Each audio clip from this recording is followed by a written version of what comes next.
اعوذ باللہ من الشیطان الرجیم بسم اللہ الرحمن الرحیم ان فی خلق السماوات والارض واختلاف اللیل والنہار لآیات لأولی الالباب صدق اللہ العظیم رب اشرح لی صدری ویسر لی امری واحلل عقدۃ من لسانی یفقہوا قولی اللہم صلی علی سیدنا محمد وعلی آل سیدنا محمد۔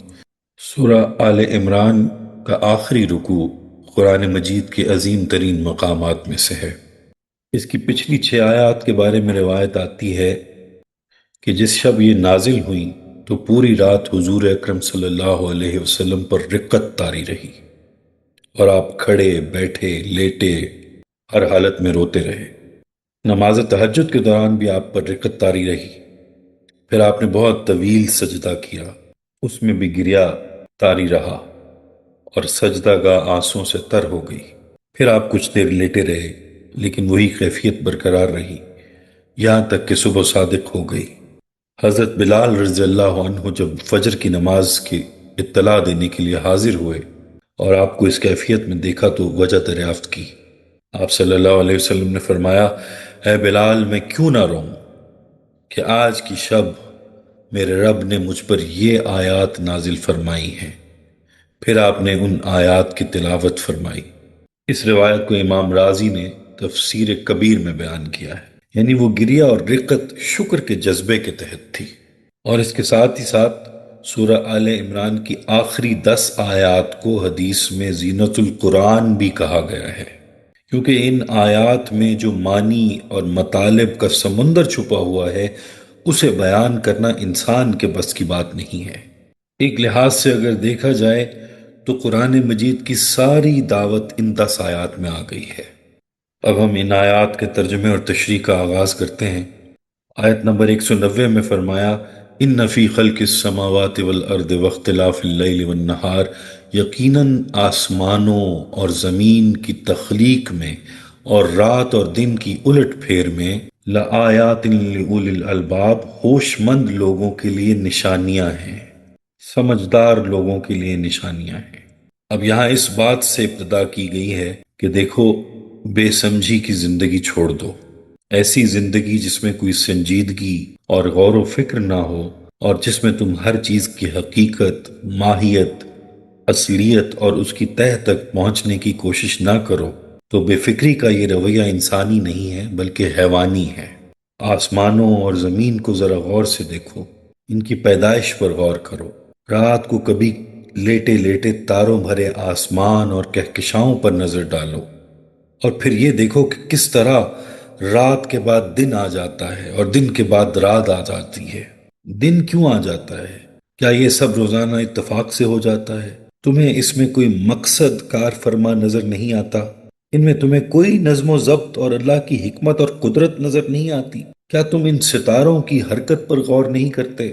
جیسا کہ سورہ یاسین کی آیت نمبر 40 میں بیان فرمایا، وَكُلٌّ فِي فَلَكٍ يَسْبَحُونَ، ہر ستارہ تمہیں اپنے اپنے مدار میں حرکت کرتا نظر آتا ہے۔ ان پر ذرا غور تو کرو۔ یہ کیا تمہیں کھیل دکھائی دیتا ہے؟ کیا اللہ تعالیٰ نے ویسے ہی بے خیالی میں ایک چیز پلے کر دی جس کا کوئی مقصد، غرض و غایت، انجام اور نتیجہ نہیں ہے؟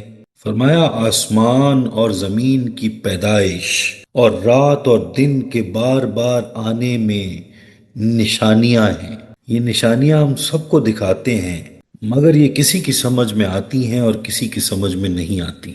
جو لوگ اولو الالباب، ارباب بصیرت اور سوچنے سمجھنے والے ہوں گے، انہیں یہ نشانیاں سمجھ میں آ جائیں گی۔ اب سوال یہ ہے کہ لوگ اولو الالباب کس طرح بنتے ہیں اور ان میں ہوش مندی اور بصیرت کیسے آتی ہے؟ فرمایا، اولو الالباب وہ لوگ ہوتے ہیں جن میں 3 صفات ہوتی ہیں، اور پہلی صفت جو بیان فرمائی وہ آیت نمبر 191 میں فرمایا، الذین یذکرون اللہ قیاما وقعودا وعلی جنوبہم، جو اللہ کا ذکر کرتے رہتے ہیں، کھڑے بھی، بیٹھے بھی اور اپنے پہلوؤں پر بھی۔ یہ پہلی صفت فرما دی، وہ ہر وقت اللہ کے ذکر میں لگے رہتے ہیں۔ اللہ کو یاد کرنے کی ایک شکل تو یہ ہے کہ بندہ اللہ کو زبان سے یاد کرے، اللہ اللہ کہے، سبحان اللہ کہے، الحمدللہ کہے، لا الہ الا اللہ، اللہ اکبر، لا حول ولا قوت الا باللہ، استغفر اللہ کا ورد ہر وقت زبان پر رکھے۔ یہ سب اللہ کے ذکر کی شکلیں ہیں، مگر اتنا یاد رہے کہ یہ ان لوگوں کے لیے ہے جو قرآن نہ پڑھ سکیں۔ کوئی بوڑھا آدمی جیسے 90-95 سال کا ضعیف ہوتا ہے، حضور اکرم صلی اللہ علیہ وسلم کی خدمت میں حاضر ہوا اور عرض کی کہ یا رسول اللہ صلی اللہ علیہ وسلم، میں اس عمر میں پڑھ بھی نہیں سکتا ہوں، میں قرآن سے محروم ہوں، میں کیا کروں؟ تو حضور اکرم کی شان رحمت للعالمین اس شخص کے بڑھاپے پر رحم فرماتے ہوئے جوش میں آ گئی۔ آپ نے فرمایا، میں تمہیں 4 چیزیں بتاتا ہوں، انہیں پڑھتے رہا کرو، اور یہ قرآن میں سے ہی ہیں۔ تم کہا کرو سبحان اللہ، اور کہا کرو الحمدللہ، اور کہا کرو اللہ اکبر، اور کہا کرو لا الہ الا اللہ۔ ان 4 چیزوں کا ذکر کرو، کیونکہ اس سے بہتر کوئی ذکر نہیں ہے، یہ قرآن میں سے ہیں، اور ان کو پڑھنے سے تمہیں قرآن کی تلاوت کا بھی اجر مل جائے گا۔ یہاں سے یہ بھی معلوم ہوا کہ اللہ کا یہ ذکر اپنی جگہ پر بہت بلند پایا ذکر ہے، لیکن ان لوگوں کے لیے جو قرآن نہیں پڑھ سکتے، معذور لوگ ہیں، بوڑھے ہیں، نابینا ہیں، اصل ذکر تو یہ ہے کہ قرآن مجید کو پڑھیں، سمجھیں اور سمجھائیں۔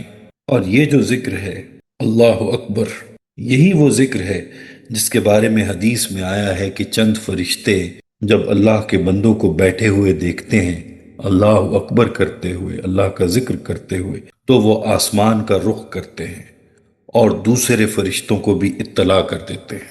تو فرشتے گروہ در گروہ، ہزاروں لاکھوں کی تعداد میں اس جگہ پہنچ جاتے ہیں، اور اتنی تعداد میں پہنچ جاتے ہیں کہ زمین کے اس ٹکڑے اور عرش تک فرشتے ہی فرشتے ہوتے ہیں جو اس ذکر میں شریک ہوتے ہیں۔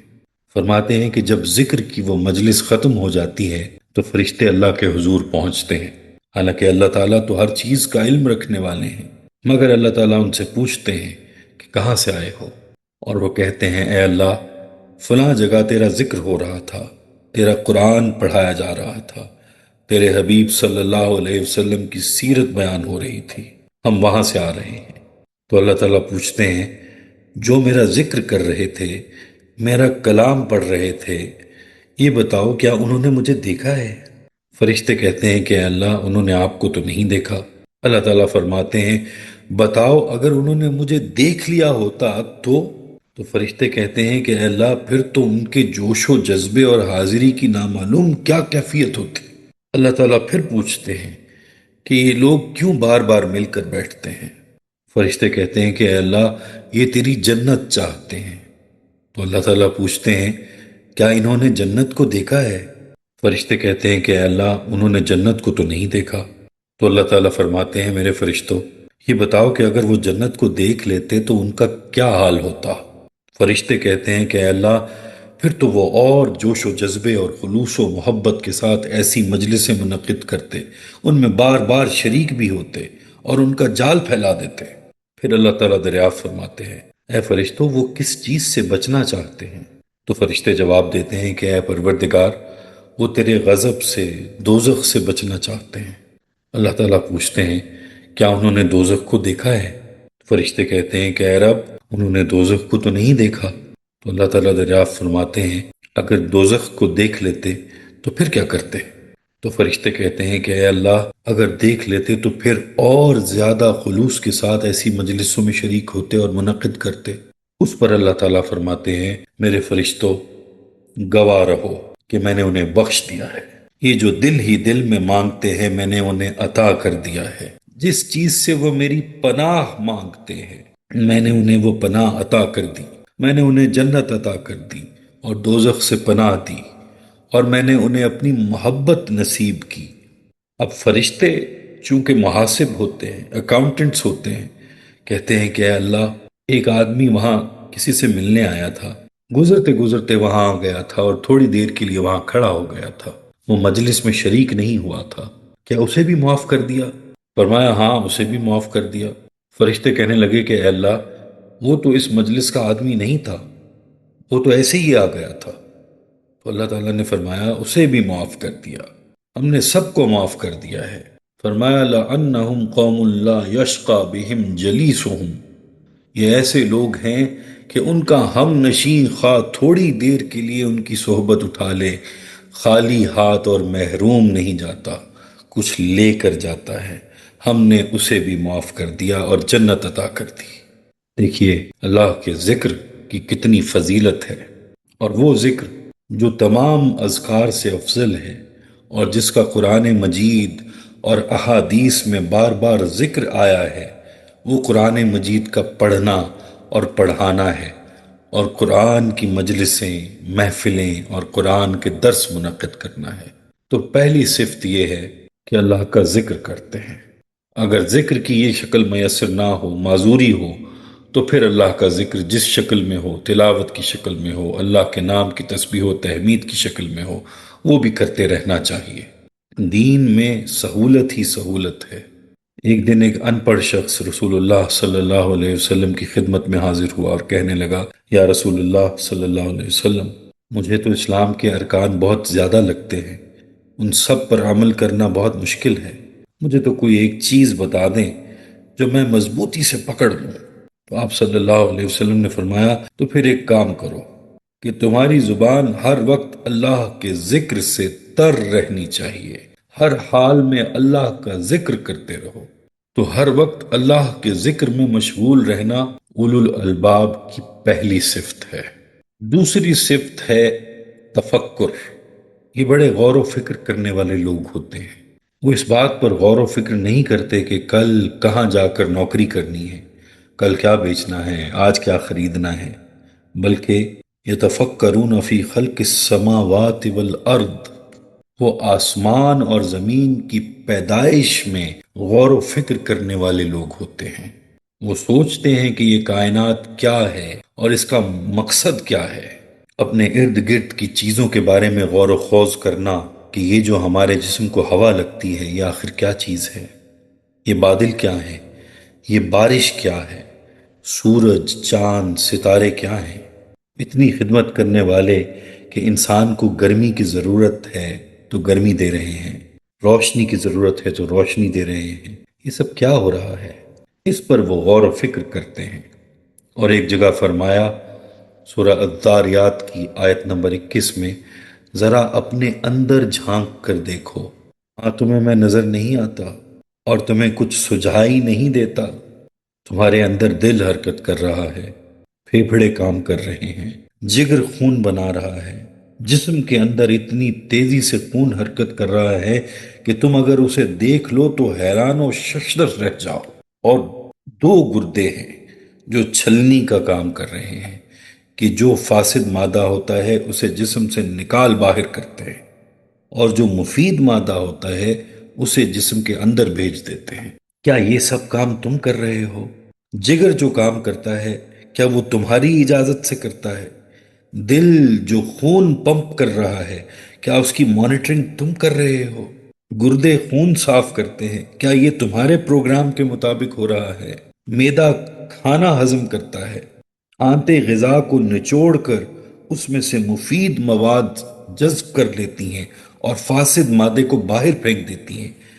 کیا یہ تمہارے دیے ہوئے پروگرام میں ہے؟ تمہیں تو کچھ پتہ نہیں کہ کہاں کیا ہو رہا ہے۔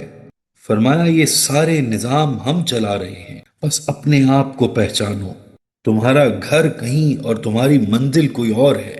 اس سارے کاروبار ہستی کو ذرا دھیان سے دیکھو، یہ قدرت کی نشانیاں، اللہ کی محبت اور الفت کے کرشمے ہیں، اور اس کثرت میں وحدت کہ اتنی بے شمار چیزیں موجود ہیں مگر سب میں توازن ہے، ہم آہنگی، توافق ہے۔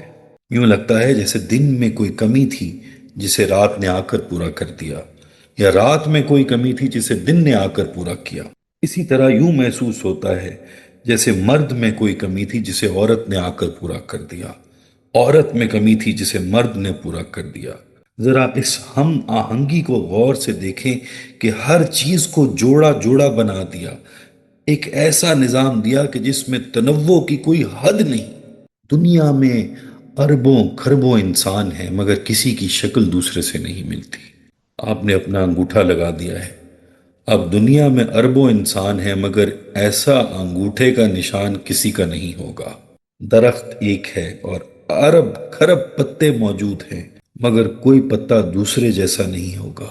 اللہ نے انسان کو طاقت اور اختیار دے رکھا ہے، وہ اپنی مرضی سے جو چاہتا ہے کرتا ہے، بھلا بھی کرتا ہے اور برا بھی کرتا ہے۔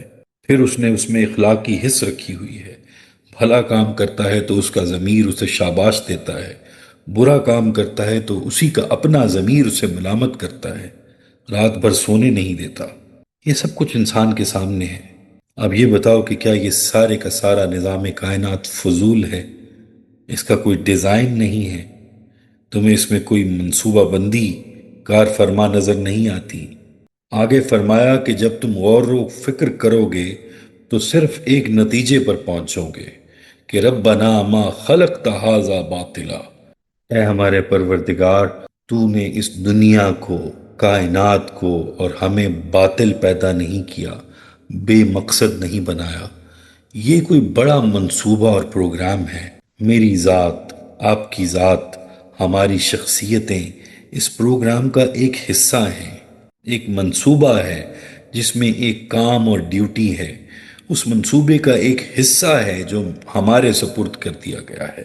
اسے سمجھنے کی کوشش کریں کہ ہم کیوں آئے ہیں، ہماری کیا ڈیوٹی لگی ہے، تمہیں یہاں کیوں بھیجا گیا ہے، تمہاری ذمہ داری کیا ہے۔ یہ سب وہاں جا کر پوچھا جائے گا کہ ہم نے تمہیں ذمہ داری دی تھی، کیا تم وہ ذمہ داری پوری کر کے آئے ہو یا نہیں؟ ہم نے تمہیں اس کام بھیجا تھا، تمہیں دماغ دیا تھا، عقل دی تھی، جذبات دیے تھے، تم کو غصہ و غیرت دی تھی، تمہیں محبت اور پیار دیا تھا۔ ہم نے تمہیں کسی پروگرام کے تحت کوئی کام کرنے کے لیے، کوئی ذمہ داری انجام دینے کے لیے یہ ساری قوتیں اور صلاحیتیں دے رکھی تھی۔ تم کیا کر کے آئے ہو؟ حضرت ابو برزہ اسلمی رضی اللہ عنہ سے روایت ہے کہ نبی کریم صلی اللہ علیہ وسلم نے فرمایا، بنی آدم کے پاؤں اپنی جگہ سے نہیں ہلیں گے جب تک کہ اس سے ان باتوں کا سوال نہ کر لیا جائے۔ نمبر ایک، جو عمر اور وقت ہم نے تمہیں دیا وہ کہاں لگایا؟ نمبر دو، ہم نے تمہیں جو علم دیا تھا اس کے مطابق کس حد تک عمل کیا؟ نمبر تین، ہم نے تمہیں دولت اور مال دیا تھا وہ کیسے کمایا؟ نمبر چار، اس مال کو کہاں خرچ کیا؟ نمبر پانچ، جوانی کی بے پناہ طاقت ہم نے تمہیں دی تھی جس میں پیار، محبت، جوش اور ولولہ تھا، غصہ تھا، غیرت تھی، بڑی بڑی طاقتیں تھیں، یہ کہاں لٹا کر آئے ہو؟ کس پر خرچ کر کے آئے ہو؟ یہ ترمذی شریف کی حدیث ابھی میں نے آپ کے سامنے بیان کی۔ ان سوالات کا پہلے جواب لیا جائے گا، اس کے بعد اور حساب کتاب شروع ہوگا۔ پہلی بات یہ ہے کہ ذکر اور فکر کا نتیجہ انسان کی شخصیت پر یہ مرتب ہوتا ہے کہ وہ زبان حال سے بھی اور زبان قال سے بھی یہ کہتا ہے، ربنا ما خلقت ھذا باطلا، اے پروردگار تیری کائنات کو غور سے دیکھا، اپنے اندر بھی جھانک کر دیکھا۔ آفاقی دلائل، نفسی دلائل اس بات کی گواہی دیتے ہیں کہ تو نے ہر چیز کو عبث، بیکار، بے مقصد، بے انجام، بے نتیجہ نہیں بنایا۔ سبحانک فقنا عذاب النار، تو پاک ہے اس سے کہ کوئی عبث کام کرے، کوئی بے مقصد کام کرے، بس تو ہمیں دوزخ کے عذاب سے بچا۔ یہاں کائنات کی تخلیق کے مقصد اور غرض و غایت کی بات ہو رہی تھی۔ بات یہ ہو رہی تھی کہ اے اللہ، تو نے مجھے بھی کسی مقصد اور پروگرام کے تحت کوئی ڈیوٹی دے کر بھیجا ہے۔ اب اچانک یہ کیا بات آ گئی کہ اے اللہ ہمیں آگ کے عذاب سے بچا؟ بظاہر تو ان میں کوئی ربط نظر نہیں آ رہا۔ بات تو کائنات کی حقیقت کی ہو رہی تھی، آسمانوں اور زمین اور اس میں موجود مخلوقات کے مقصد کی ہو رہی تھی، اور اچانک کہہ دیا کہ اے ہمارے پروردگار تو نے یہ سب بے مقصد پیدا نہیں کیا، ایسے کسی بھی عبث کام سے تو پاک ہے، اور تو ہمیں آگ کے عذاب سے بچا۔ اب یہاں کیا ربط ہے؟ اس پر استاد محترم ڈاکٹر غلام مرتضیٰ شہید رحمۃ اللہ علیہ نے بہت خوبصورتی کے ساتھ وضاحت فرمائی۔ غور و فکر کے بعد بات سمجھ میں آ جائے تو انسان وجد میں آ جاتا ہے، اور وہ بات یہ ہے کہ اے اللہ، جس طرح سے تو پاک ہے کہ کوئی بے مقصد کام کرے، کوئی باطل تخلیق کرے، کوئی بے نتیجہ بے ہنگم دنیا بنا ڈالے۔ اے اللہ، ہم اس بات سے تیری پناہ میں آتے ہیں کہ تیری اس دنیا کو ہم بے مقصد سمجھ بیٹھیں، تیری تخلیق کو بے مقصد سمجھ بیٹھیں، اور بے مقصد سمجھتے ہوئے بے مقصد زندگی گزار دیں اور دوزخ کا لقمہ بن جائیں۔ بے مقصدیت سے اے اللہ ہم تیری پناہ میں آتے ہیں کہ بے مقصد زندگی گزارنا ہی دراصل دوزخ میں جانے کا سب سے بڑا سبب ہے۔ اس چیز سے ہم تیری پناہ میں آتے ہیں اور آگ سے تیری پناہ مانگتے ہیں۔ انسان کا ایک ایک لمحہ اتنا قیمتی ہے کہ کہتے ہیں کہ ہر سانس جو ہے وہ دم عیسیٰ ہے۔ جیسے حضرت عیسیٰ علیہ السلام کے حکم سے مردے میں پھونک مار دیتے تھے تو جان آ جاتی تھی، اسی طرح ہماری زندگی کا ہر سانس دم عیسیٰ ہے، عیسیٰ کی پھونک ہے، مگر ہمیں اس کی قدر و قیمت نہیں ہے۔ لیکن یہ اس وقت ہوگا جب ہمیں اس مقصد کا ادراک ہو کہ ہمیں کسی مقصد کے لیے پیدا کیا گیا ہے، اور اس مقصد اور ذمہ داری کو پیدا کرنے کے لیے ہمیں ایک فکر اور پریشانی ہو۔ اولو الالباب کو اللہ تعالیٰ 3 صفتیں عطا کرتے ہیں۔ پہلی صفت یہ کہ یذکرون اللہ قیاما وقعودا وعلی جنوبہم، وہ کھڑے بیٹھے لیٹے ہر حال میں اللہ کے ذکر میں مشغول رہتے ہیں۔ اور دوسری صفت یہ کہ یتفکرون فی خلق السماوات والارض، آسمان و زمین اور اپنی ذات کے بارے میں مستقل طور پر غور و فکر اور تدبر میں لگے رہتے ہیں، اور اس غور و خوض کے نتیجے میں یہ کہتے ہیں ربنا ما خلقت ھذا باطلا سبحانک فقنا عذاب النار، یہ سب باطل اور بے مقصد نہیں ہے، اور ہم بے مقصد زندگی نہیں گزاریں گے۔ اے اللہ تو پاک ہے، تو ہمیں بے مقصد زندگی اور دوزخ کے آگ سے بچا۔ یہاں غور طلب بات یہ بھی ہے کہ ذکر بلا فکر ایک مصیبت ہے، اور فکر بلا ذکر دوسری مصیبت ہے۔ جب ذکر اور فکر ملتے ہیں تو ہوش مندی اور بصیرت آتی ہے۔ ذکر اور فکر ساتھ ساتھ رکھنے پڑتے ہیں۔ صرف ذکر کریں گے تو جاہل صوفی بن جائیں گے، راہب بن جائیں گے،